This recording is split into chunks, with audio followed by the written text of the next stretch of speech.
dito sa bahay ito. So, I'm ano guys. Zoe, kaya yun. Life with Zoe, kaya yun. Tuloy ko po kayo sa bag ko. Ito po, alam niyo na po dito. Tapos ito po muna ito. Paano kasi? Ito po, napapa-atlas po yan.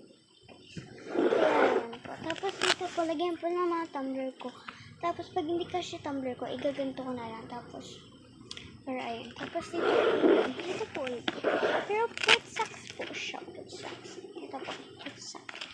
Sunod naman po ay this. Ano po? So, yan po natin siya. Ito na po ay dito po. Nakalagay lang ito pati. Kaya po. Tapos, tingin nyo dito, dalawahan lang. So, ano ito eh? Iano ko. Ito po. Nabukod ko na. So, ito ang mga laman ng bag ko. Wait lang guys. So guys, ito ay tingnan nyo po malabo.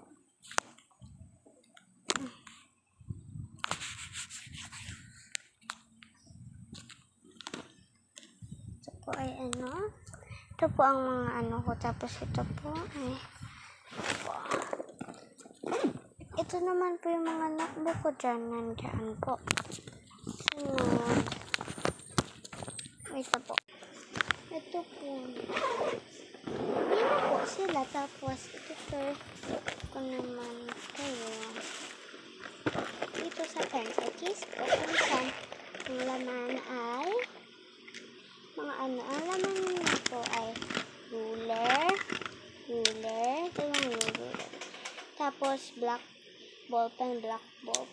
Kasi grade 3 na po ako eh. Blue ballpen at saka red ballpen na may kasamang scissors, mga tambura, at may mga lapis, at may isa pang ito. Kaya po yun guys. Grabe po yun guys. Wait lang po. Ano ba ito? Kaya po yun. And guys, comment for part 2. Kasi magkakat na yung video ko guys. Kaya yun. Bye!